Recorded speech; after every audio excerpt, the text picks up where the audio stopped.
Excellent. So welcome to this other channel where we finally been able to start. We are generally hosted by Transforming Assessment, which is a network located in Australia. But we partner up with the Assessment in Higher Education network, of which I belong as well. And we have some joint events together, so this is going to be one of them. Just a couple of words. You got me in the room, and we got Fiona. She was formerly at the University of Bradford, but she's currently at the University of York, and we are members of the executive committee of this Assessment in Higher Education network. We are interested in everything related to assessment. We are hosted at the University of Cumbria, but we got international reach. You can find a lot of information about us on our website. And the exciting thing is that finally, after 2 years of lockdowns, we are going to have a conference in 2022. So you can find all the information from our website, and we would love you to join us. We're going to be in Manchester between the 22nd of June and the 24th of June. And what we are very pleased about is that we have the opportunity to give tasters of our sessions, and we got two fantastic presenters with us today who already endured all the possible digital failures that we could possibly experience. And one is Karen Van Eylen from Leuven, and she's going to present on proctoring as golden buzzer for organizing remote assessment. And we got Steffen Skovfoged, who's the founding director of UNIwise, and is also going to give us some data about the use of remote proctoring systems in Europe. So generally, every presentation is 15 minutes, and then we're going to hopefully make sure that we have a little time for discussion at the end.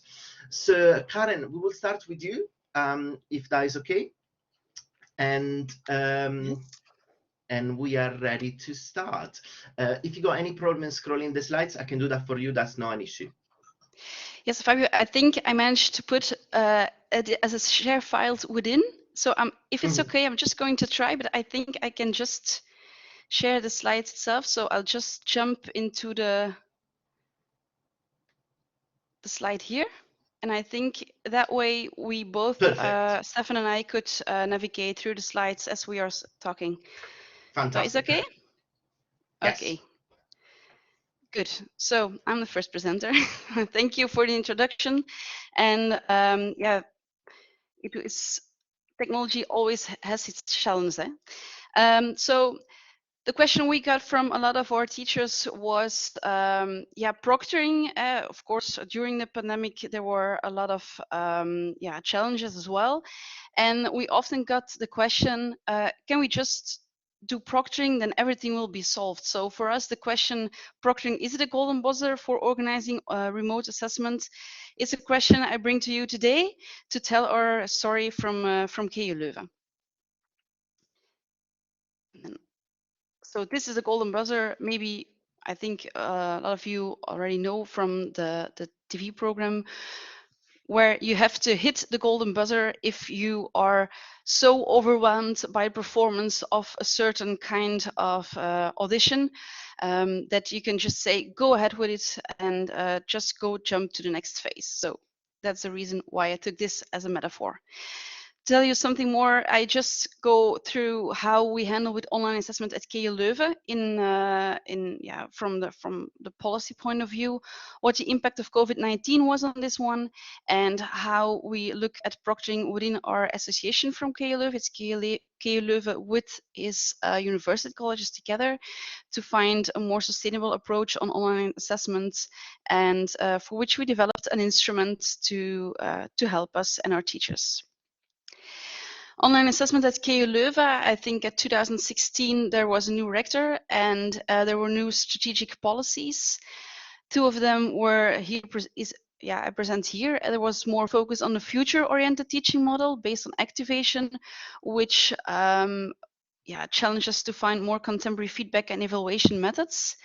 And there was more focus on the use of educational technology. Emphasis came more on online assessment.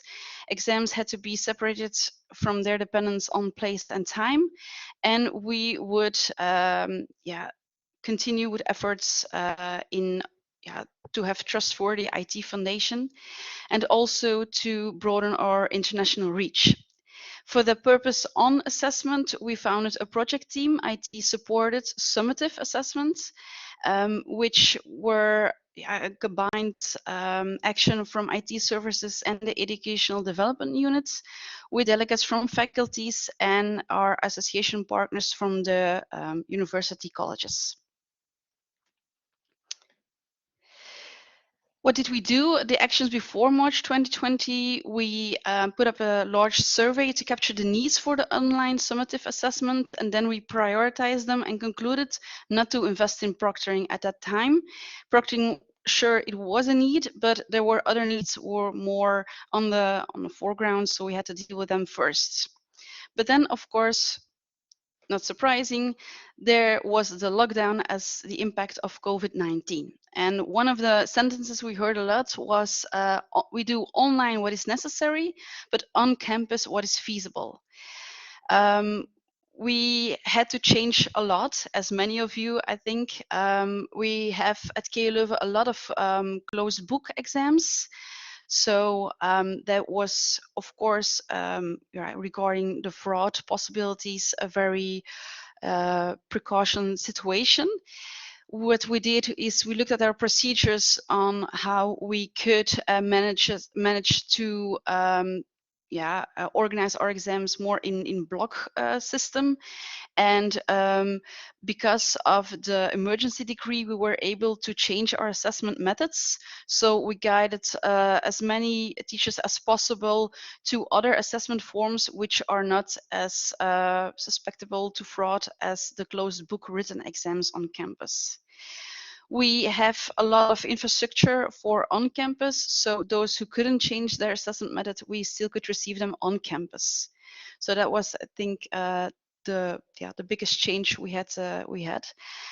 And then another thing was that, of course, we had to jump into the technology because of because we had to do and organize everything online, but we didn't want to jump unknowingly into technology. And proctoring we didn't use before at KU Leuven, so we wanted to search what is this kind of technology, what are the possibilities, what are the pitfalls possibly, and how can we deal with them.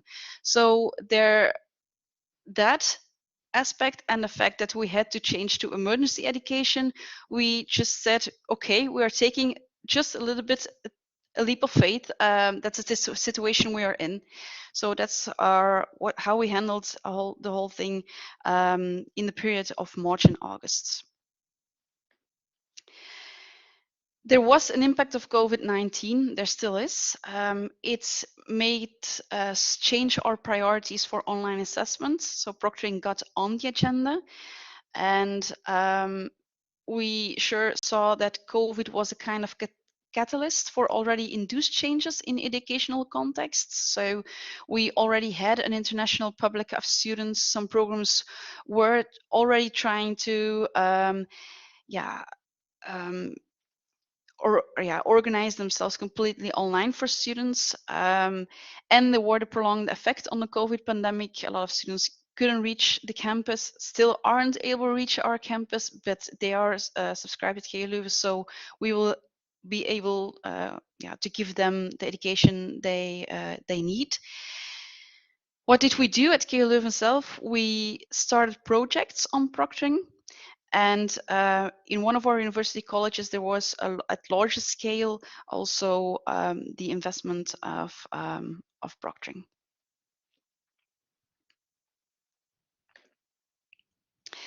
Why did we do the pilots? Because we wanted to try a different kind of technology of the proctoring tools.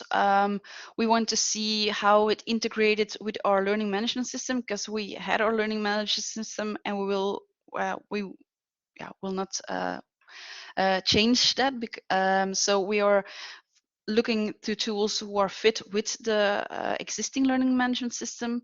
There are different ways of proctoring possibilities regarding logging or locking, and also the level of proctoring which is possible, and how it's organized, whether you do it with artificial intelligence who flags suspicious behavior, whether you try to do it by record and review, in which a human proctor afterwards would check for suspicious behavior and get a report, and then we receive a report, or the live, well, when the student is monitored synchronously by a proctor, internal by our institution or external.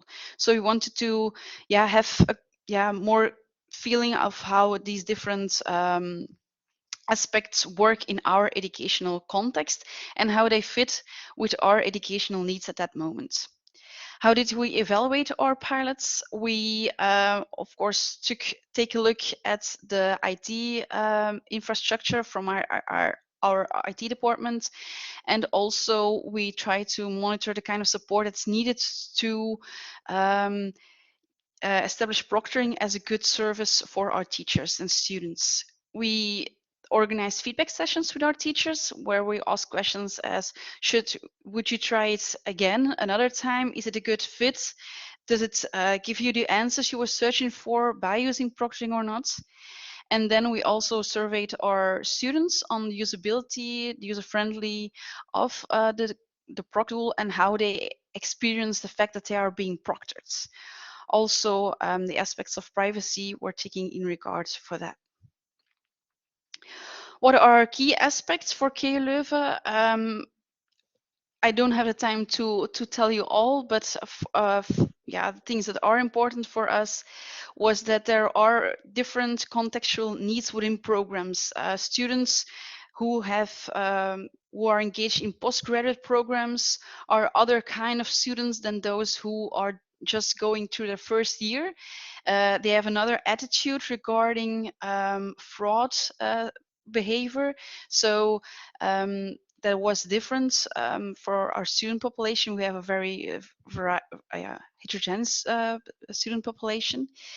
There was a difference in proctoring and the feel and experience of being proctored, and also how it works. Some of those proctoring tools are very rigid in ways of how we as teachers could make changes in the settings of tools. They worked very well for the things they did, and I think they are very beneficial for certain educational contexts, but for our educational context, they didn't always give us what we needed. And another aspect on the use of proctoring is the intrusiveness of privacy for students. In this, I have to mention that because we did it during COVID or little post-COVID time, students were proctored by taking their exams at home, so in their personal private space. So we offered them a lot of information of how to anonymize more their location. But still, there was a lot of anxiety also for students, because they were, although we gave a lot of information on what was proctored and what wasn't proctored, they still had this fear of, oh my God, the dog barked. Has this an influence on my exam or not? Or my mother opened the door whilst I had said that she couldn't enter. What does it mean for my exam or the results for my exam? So at KU Leuven, we have a very large student population, I think over 6,000. So if we want to implement proctoring, we have to think about how we can support this at large scale and how a support model for proctoring would fit with our institution's characteristics. And support in design aspects for using proctoring is needed. Also, in the use of proctoring features or settings, it's very needed to very to see what they really ask, because not everything is possible. There's a lot possible, not everything. And then, of course, you have the data processing regulation, GDPR legislation here in Europe, and we handle it very strict. So it's very important to see where data is processed and also kept. The importance of test runs. I want to emphasize also because in our situation, students were, and that we didn't that before, they were asked to do their exams on their own devices. So their infrastructure had to be okay. We didn't have any clue whether that would be okay. So now we know it is okay.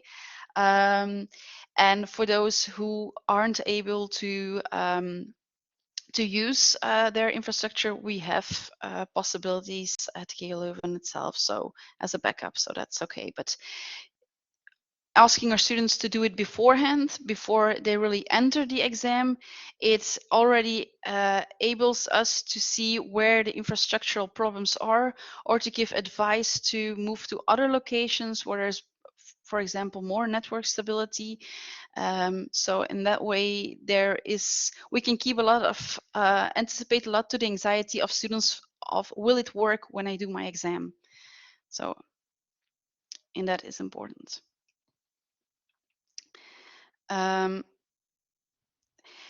So proctoring at the KU Leuven, we conclude that it was not something you decide overnight, and that not every possibility of proctoring brings a significant solution to the problem. There were 4 aspects. We built a framework around it. Didactics and design, something you have to think about. Juridical, ethical aspects. How is it perceived within your institution?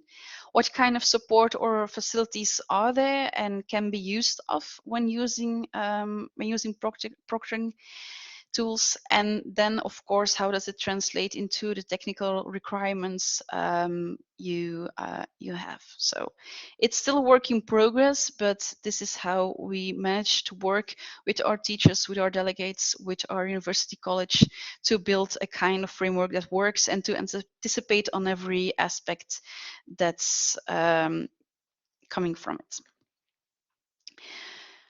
What were the KU Leuven choices so far? That we only would use proctoring for summative online assessment or summative remote assessments, and only when the results of the exam, of the assessment, results in a large weight for the total of the course or in the program.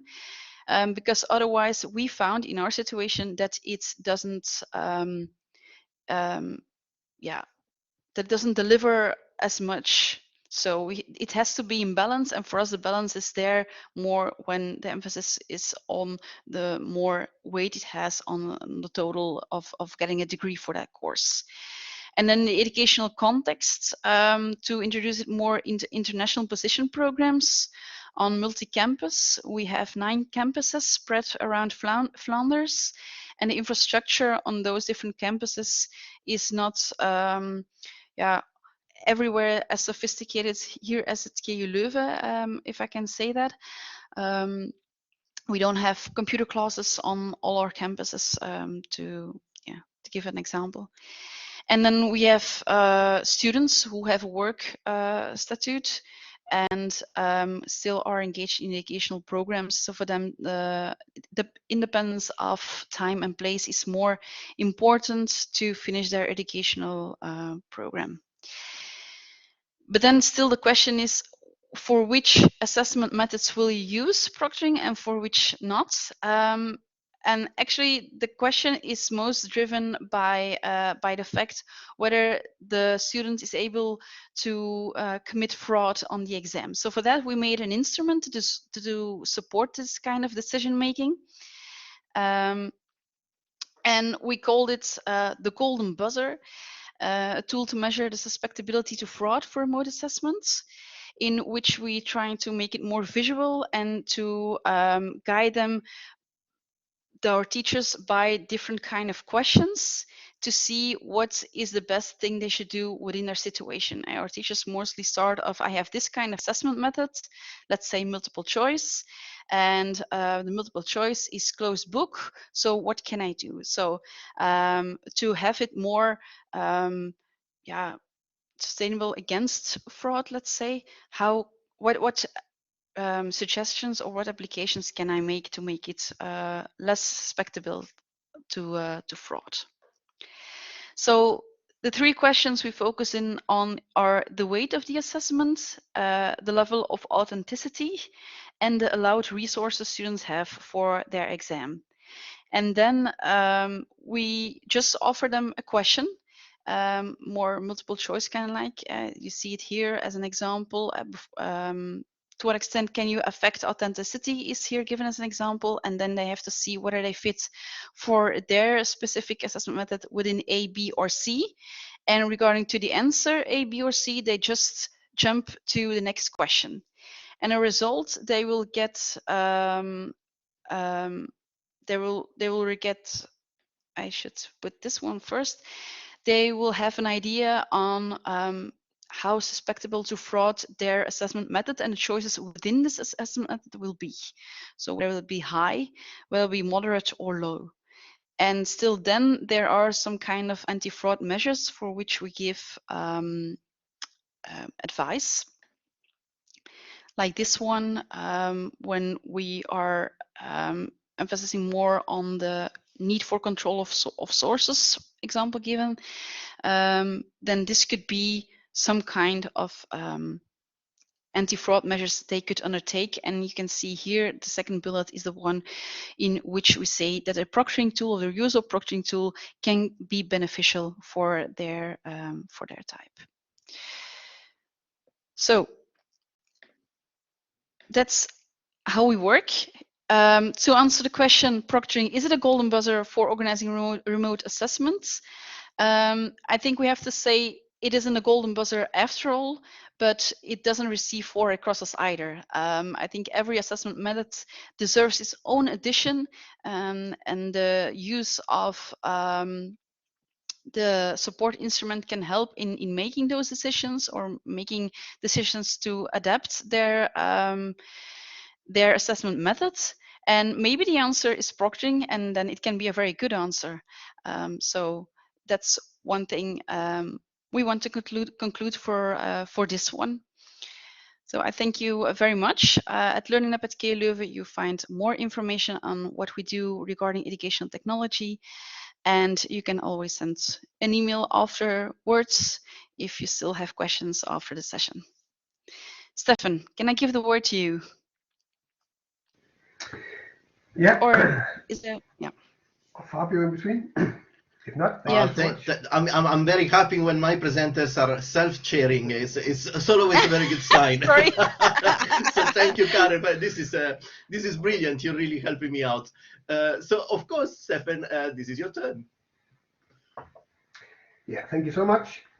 So I'll try to pick up a little bit from where Karen left actually, and talking about proctoring as we've seen it through the pandemic and beyond, and to give you a few numbers and observations that we have made. And as I said in the intro without the slides, I come from a provider here from UNIwise.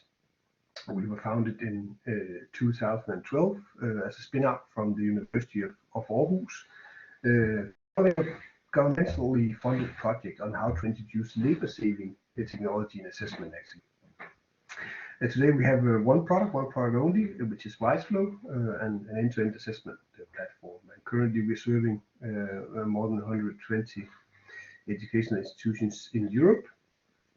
Still a pretty small company, around 60 employees across 6 countries, and we are located in Denmark, Norway, UK, and most recently in Germany. So a little bit about sort of the adaptation spread of digital assessments. As I said, we started a year ago, and we are primarily working out of Europe. Nonetheless, we have seen that the solution is being accessed from more than 170 countries, and we have, during our peak periods, around 80,000 students per day doing an assessment or an exam. And some of them are pretty big. We have had more than 8,000 simultaneous participants in using our lockdown browser, which means 8,000 basically on the same exam.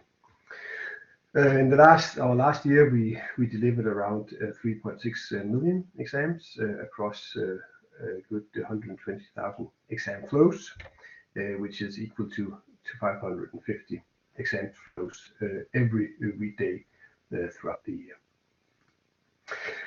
We are used primarily by higher education, and I mentioned where we have the offices, and that also sort of follows along with where the majority of our clients are sitting. More than half of the Scandinavian higher education institution uses Wiseflow. We are the most used platform in the UK and have been in the UK since 2015. What you see here are the Central and Continental European institutions that you see here, with a few exceptions, all joined during the pandemic. And those that I've listed here, they continue or have continued after, but a handful or so only used us during the lockdown and primarily used our version of a proctoring solution, which we released a few months into the pandemic.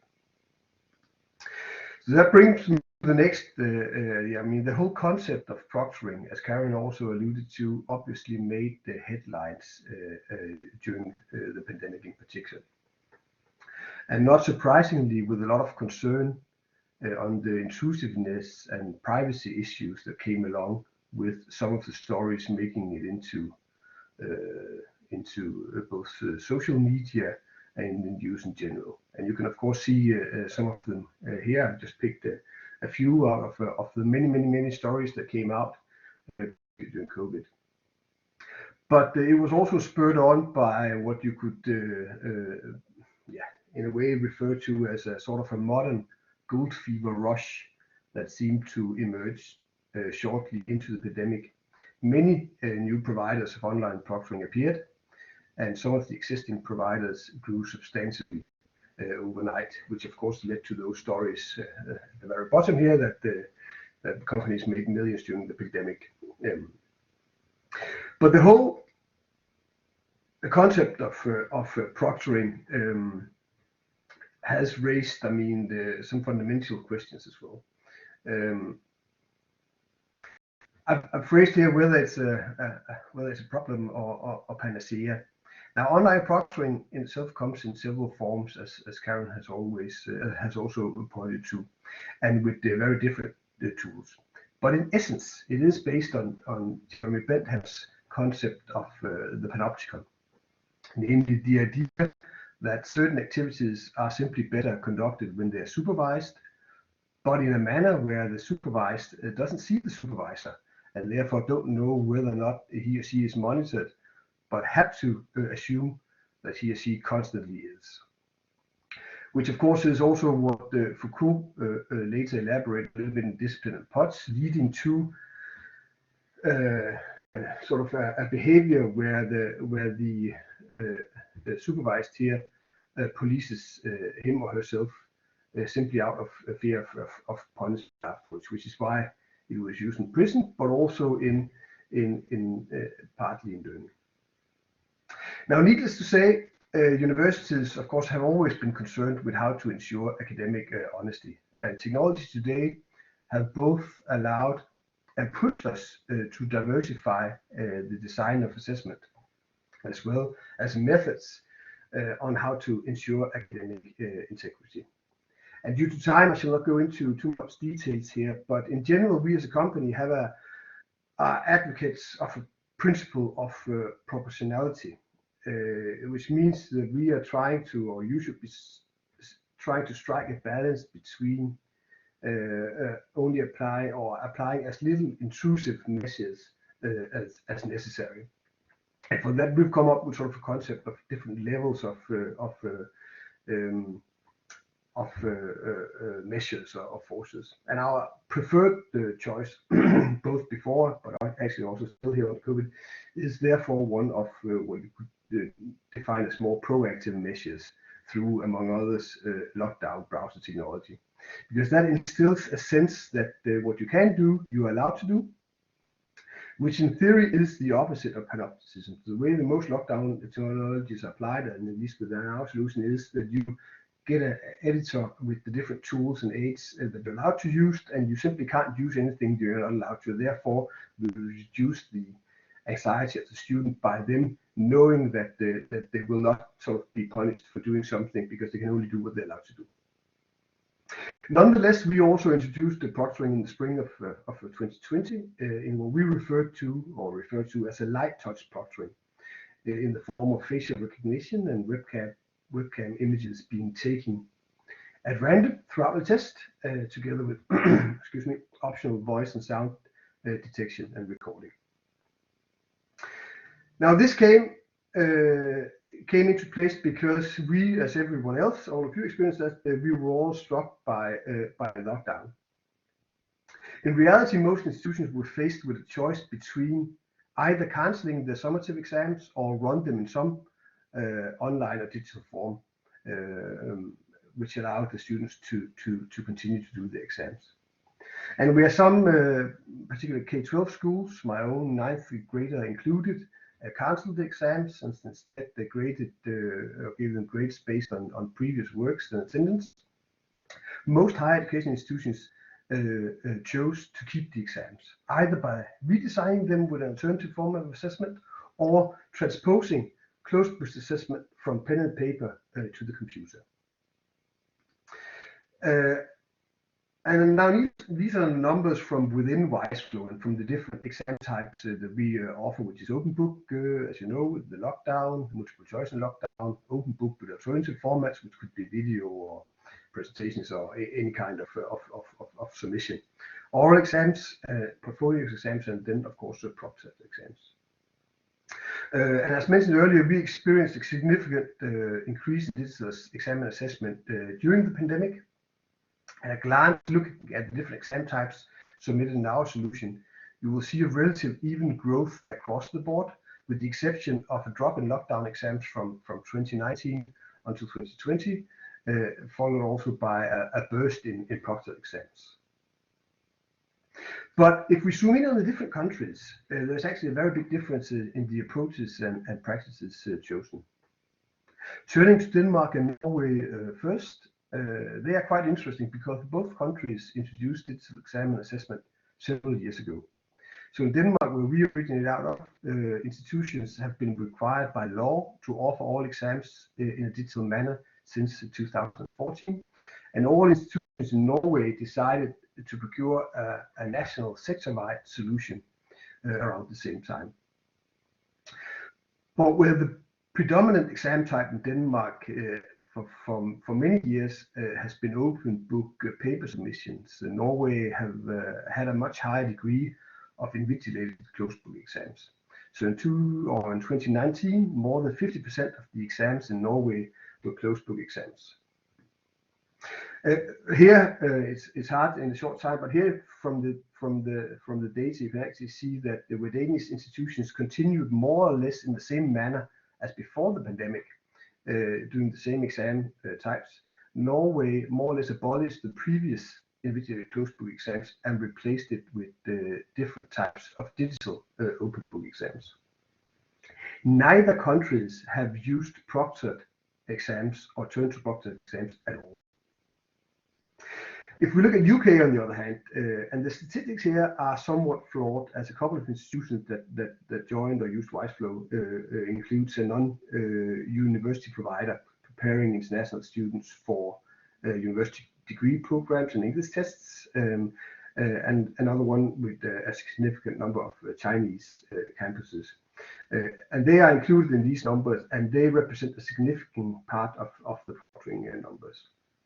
Also, several of UK universities had actually joined or adopted WiseFlow before the pandemic, and similar to Norway, we've seen that they changed or have changed into alternative assessment forms, with the exception of those exams which are PSRB regulated, meaning professional statutory and regulatory bodies, because they have demanded what we term as much more traditional exam formats. So we've seen quite an increase, or quite a high use of proctored exams for those PSRB regulated exams. Now, the Central European institutions, as such, if you remember from a previous slide, they all joined during the pandemic. None of them had any experience with digital assessment or exams at scale before the pandemic, and all of them needed to convert to a digital format within a very short turnaround time. Particularly Germany has very strict interpretations of the European privacy regulation. I think Karen mentioned that as well. For Belgium, which simply doesn't allow for the typical online proctoring types, where supervisors are sitting outside of Europe and data collected and assessed from non-European countries. Our solution sort of was picked up a lot, though it's legally contested. Our light touch proctoring is legally contested, but has so far not been ruled out, so to speak. Whether or not that continues to be the case, we are yet to see. But zooming a little bit out again, we see that proctored exams has, and perhaps surprisingly, been the favorite exam for newcomers, and much more used by the Central European and UK institutions using WiseFlow rather than the Scandinavians. The total proportion of proctored exams within our platform is quite low, but it's significantly high in Central Europe and also quite high in the UK. Bringing me to the next one. So this is not exact science, of course, but from what we've seen so far and the observations we have done, it seems as if countries or institutions who have high prior adoption rate and experience of digital assessment and move towards the open book exam assessment formats. And if we zoom in again on the Norwegian case, who had that really high degree of invigilated closed book exams before the COVID, they abolished it during COVID. We can see from 2021, which is sort of half a lockdown year and half a more or less a new normal or normal year, they seem to revert to face-to-face invigilation through the closed book, but they simply deterred from using it in a proctored manner. Whereas countries and institutions with little or no prior experience of digital assessment at scale seem to reproduce the pen and paper exam in an online format, and in a way here, as I'm speculating, taking the greatest lead, because they had to do this in a very short manner, whereas Norwegian, Danes, and other institutions been taking years in doing the transition into digital assessment.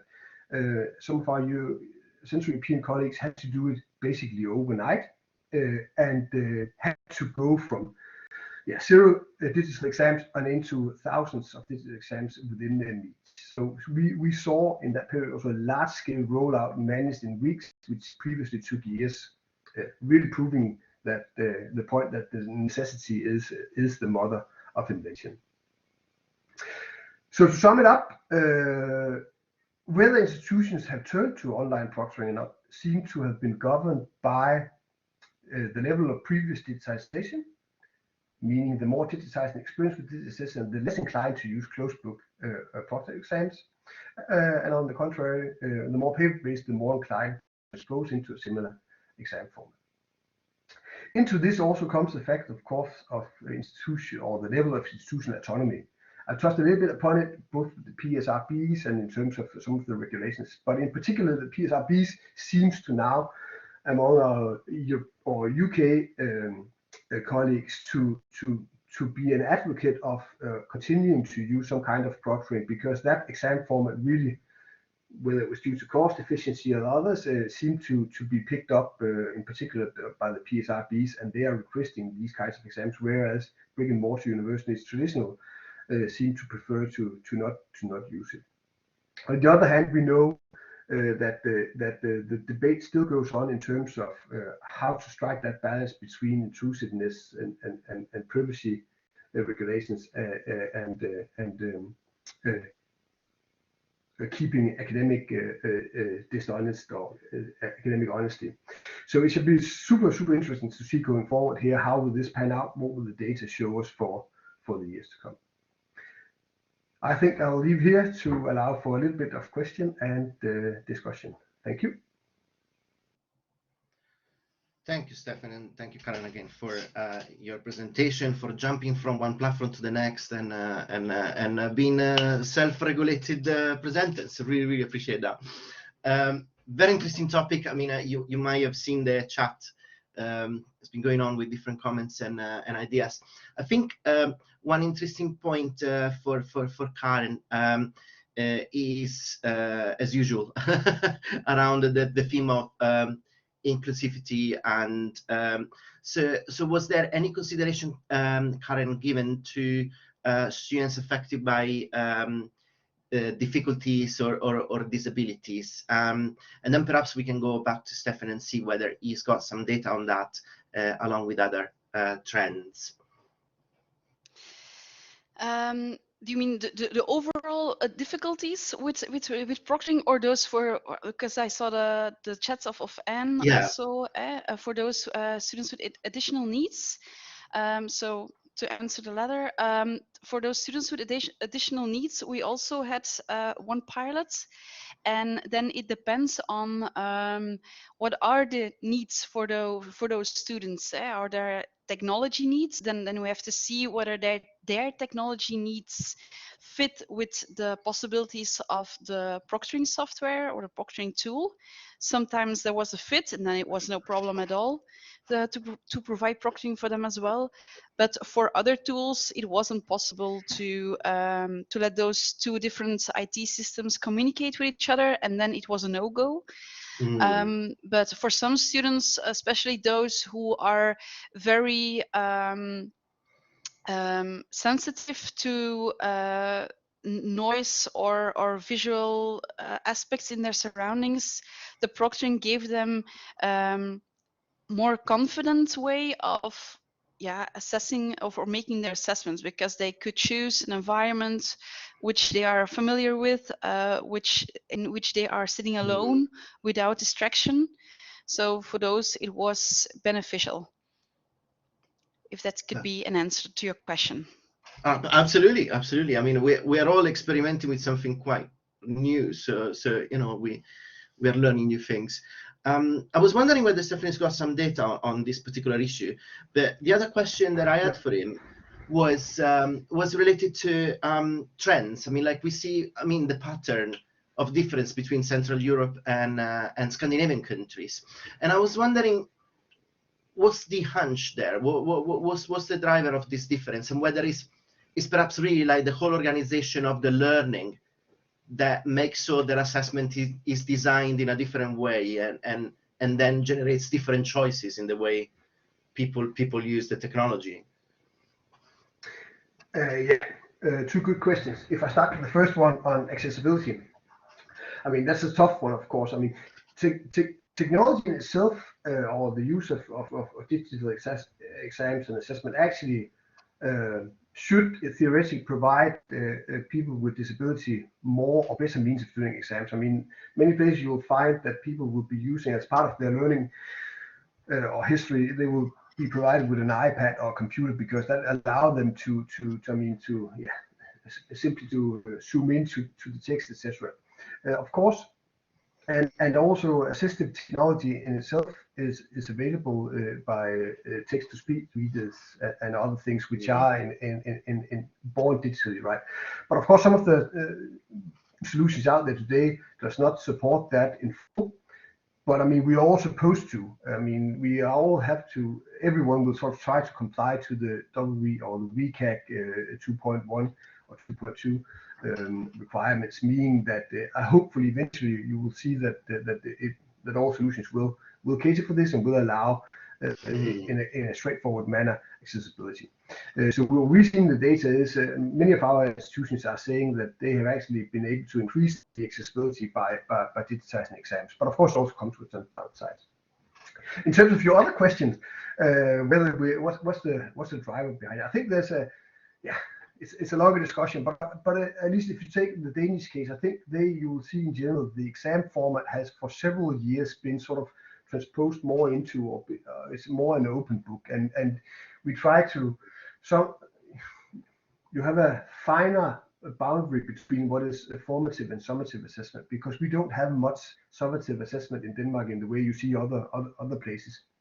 You will find much more project-based. You will see, particularly within university, you will see the exam types will replicate the resource process of that of creating a thesis before, which means that most exams at university level will be conducting of the students themselves, sort of coming up with a thesis, perhaps deciding on half of the curriculum themselves, the teacher on the other half, and then they will come up with a problem-based thesis that they have to follow and argue for.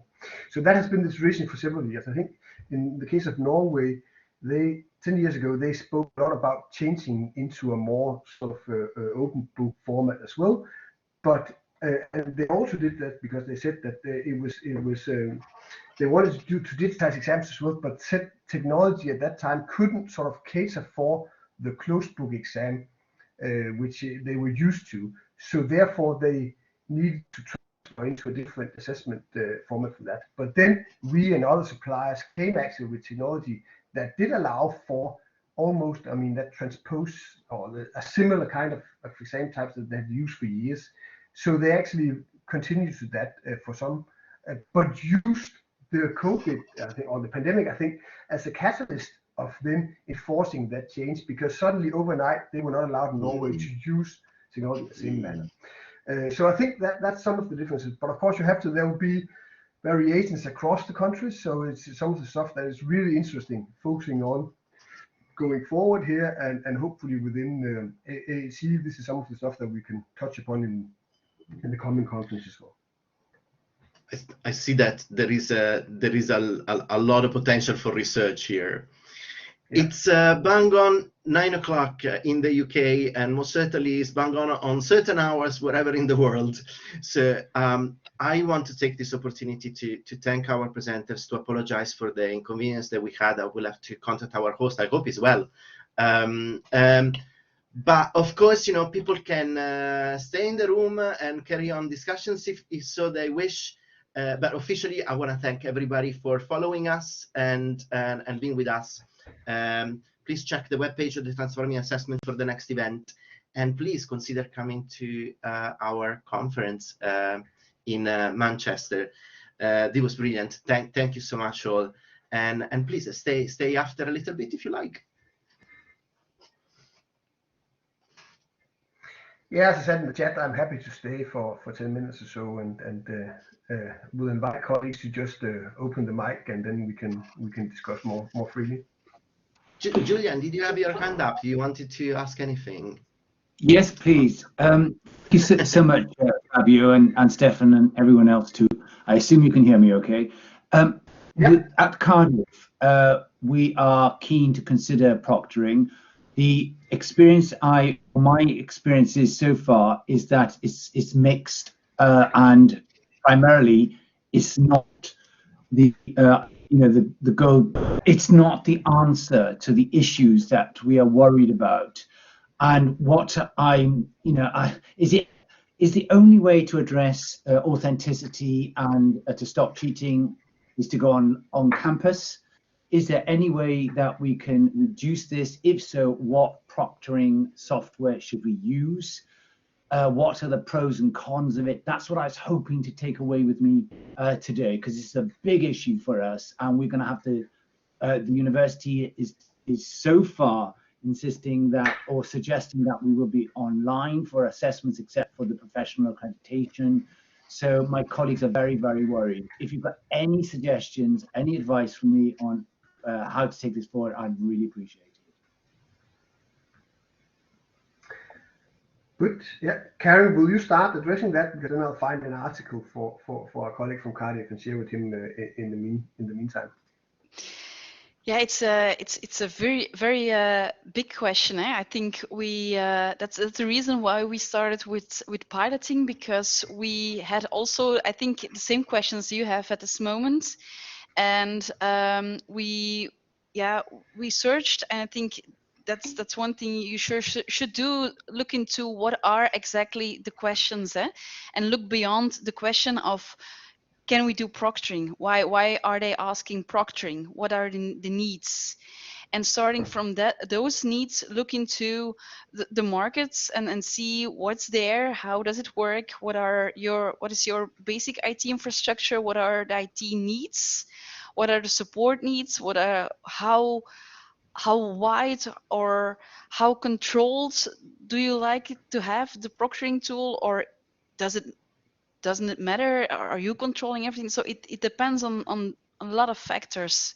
So just to give you the golden tip, I can't say you have to do this or that.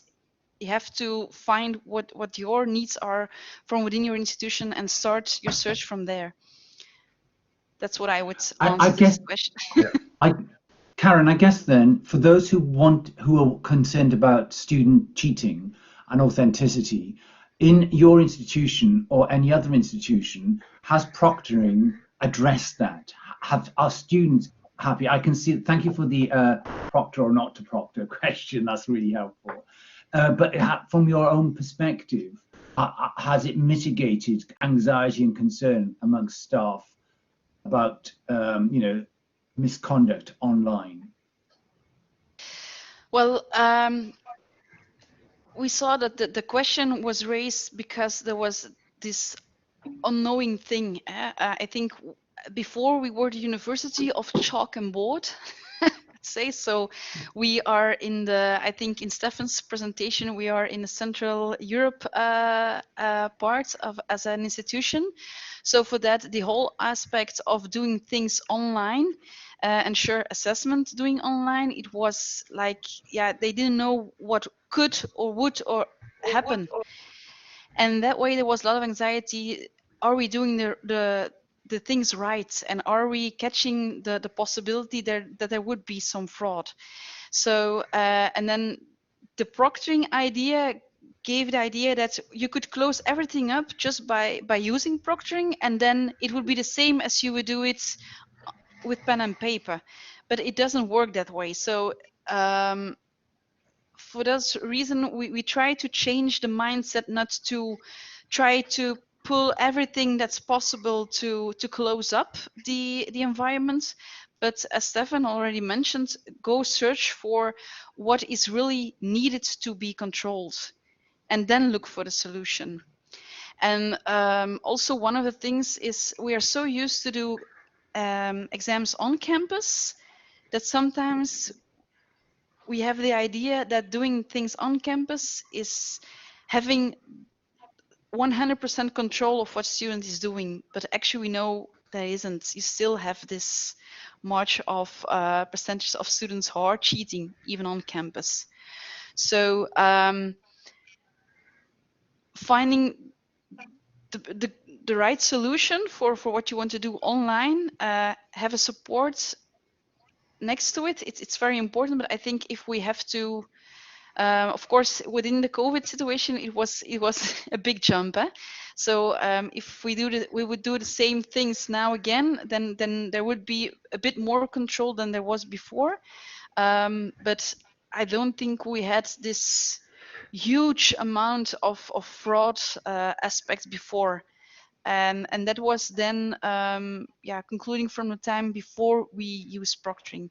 So finding a better fit for your online assessment to test whether your students reached your educational goals, and try to redesign your assessment. I think that will be the first advice. And if it's not possible, sometimes it's not possible to redesign, then you can look into solutions in which proctoring is one of them. Yeah. And just to add to that, Julie, I think in our experience, I mean, it's not a panacea at all, right? And it comes with, and as someone I think also suggested in the chat, I mean, some of the more ingenious students, I mean, surely there are several ways to trick or cheat the proctoring. So I mean, we have always had cheating, and we will continue to have cheating. I think it's about for an institution to have a mixture or different, a diverse sort of different exam types, and then try to find the one that is most appropriate for that, in the context of that particular assessment type. If you remember one of my slides, but I'm happy to share that after with you, where you sort of, we at least in our solution apply I mean, a number of different tools or measures that you can enforce, and then it's up to the academics to decide how much is actually required here. And we advocate the less, because I mean, it should be in the assessment design where you think of these rather than having. I mean, if you can just Google the answer, anyways, in the to the exam question, how authentic is the paper? Because none of us will be working in a way where you're not allowed to Google stuff, right? So it's about rethinking, I think, the assessment type and assessment format in itself, and perhaps the questions being raised. That aside, I think particularly, and you, I saw you from Cardiff, particularly in the UK, I think we will see a continuation of the online proctor thing, simply because that's what the PISBs currently request from all our institutions. None of, and we have 25 or something UK universities using WiseFlow. None of them are sort of really keen on having proctoring, and I think the trend for them, as we've discussed over the last year or so, is that they will rethink assessment, they will come up with more formative assessment, and they will exams will actually be more or less sort of reserved for the PSRB's regulated assessment forms, because none of them are really keen on introducing proctoring on large scales.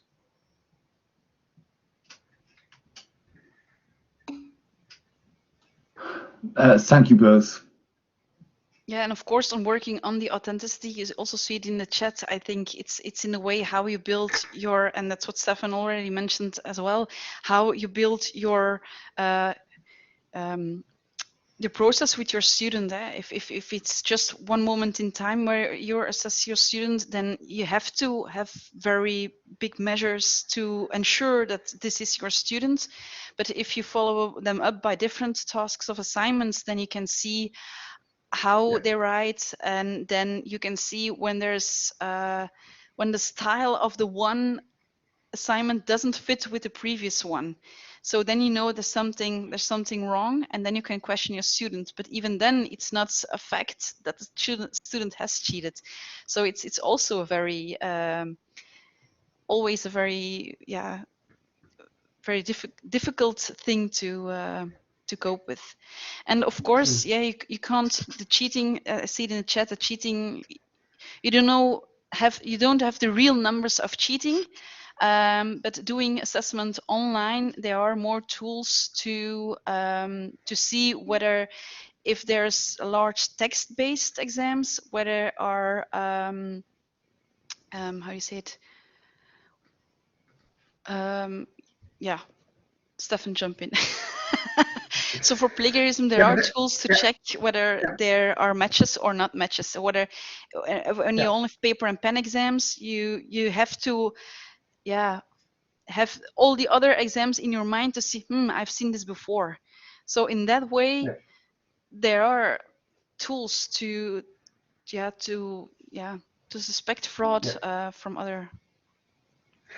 Yeah, but that's just adding an interesting, or I think what was an interesting point. What we've seen in Denmark, and particularly in Norway. If you remember my presentation, I mean, we are not used to. We do not use any proctored solutions in Norway. It has the legal officers of the universities have decided that it's against the law or the regulations to actually use so.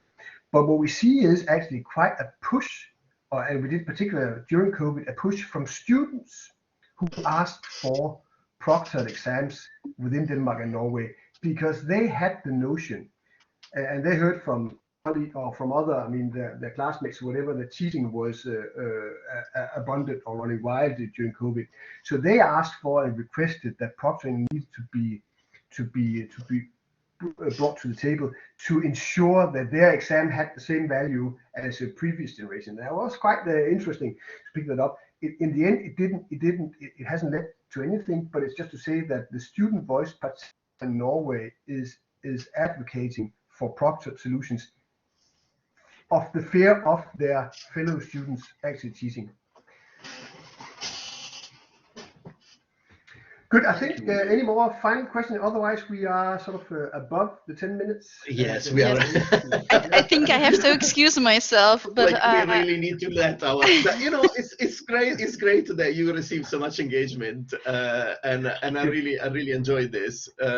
So First of all, I thank you again once again for your talk and for handling all the difficulties, and I very much look forward to seeing you in Manchester. That would be great. Finally. Likewise. Same here, and Likewise. thank you for hosting us, Fabio. I think you did Indeed. great. So Indeed. Thank you so much, colleagues. And Bye. So, yeah, thanks a lot. The recording is Soon. going to be available as well as the chat transcript as well. So I'll let you know when this is done. Okay. And thank you for all the others from their points for your questions and your remarks in the chats. It's very nice to hear from you in that way, so we can take it with us in our practice Indeed. and follow up. So thank you. Take care, everybody, and speak to you soon.